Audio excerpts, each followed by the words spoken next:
আসসালামু আলাইকুম এভরিওয়ান।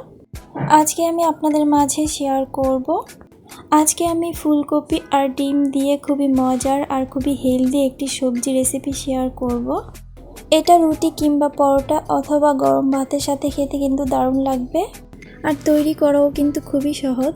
তাহলে চলুন দেখে নিচ্ছি কিভাবে রেসিপিটি তৈরি করতে হয়। চুলাতে একটি পাত্র বসিয়ে দিয়ে দিচ্ছি 2 টেবিল চামচ রান্নার রেগুলার তেল। এবার এই তেলের মধ্যে দিয়ে দিচ্ছি হাফ চা চামচ জিরা আর দিচ্ছি 2 টেবিল চামচ পেঁয়াজ কুচি। এবার জিরা আর পেঁয়াজটাকে একটু নাড়াচাড়া করে ভেজে নিতে হবে।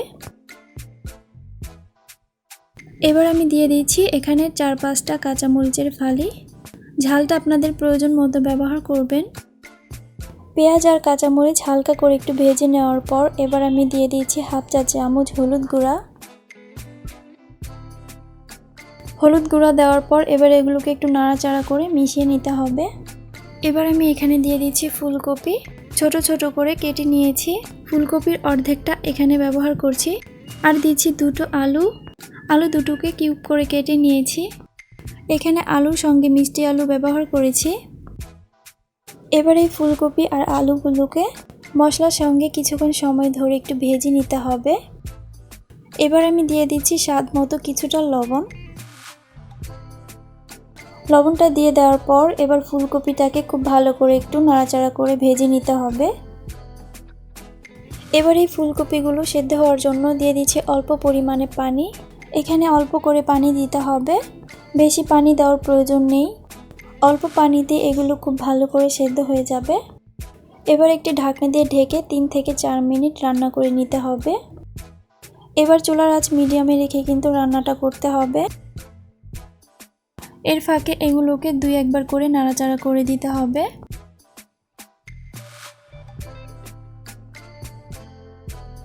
এবার ঢাকনা দিয়ে ঢেকে আবার কিছুক্ষণ একটু রান্না করে নিচ্ছি যেন ফুলকপিগুলো খুব ভালো করে সেদ্ধ হয়ে যায়। এই তো ফুলকপি আর আলুগুলো কিন্তু খুব ভালো করে সেদ্ধ হয়ে গিয়েছে। এবার আমি ফুলকপিগুলো মাঝখান থেকে একটু সরিয়ে কিছুটা জায়গা করে নিচ্ছি। এবার এর মধ্যে দিয়ে দিচ্ছি একটি ডিম। ডিমটা দেওয়ার পর একটু শক্ত হওয়ার আগ পর্যন্ত অপেক্ষা করতে হবে। ডিমটা একটু শক্ত হয়ে আসলে তখন এই ডিমটাকে স্ক্র্যাম্বল করে নিতে হবে। ডিমটাকে স্ক্র্যাম্বল করে নেওয়ার পর এবার আমি ফুলকপির সাথে নাড়াচাড়া করে মিশিয়ে নিচ্ছি।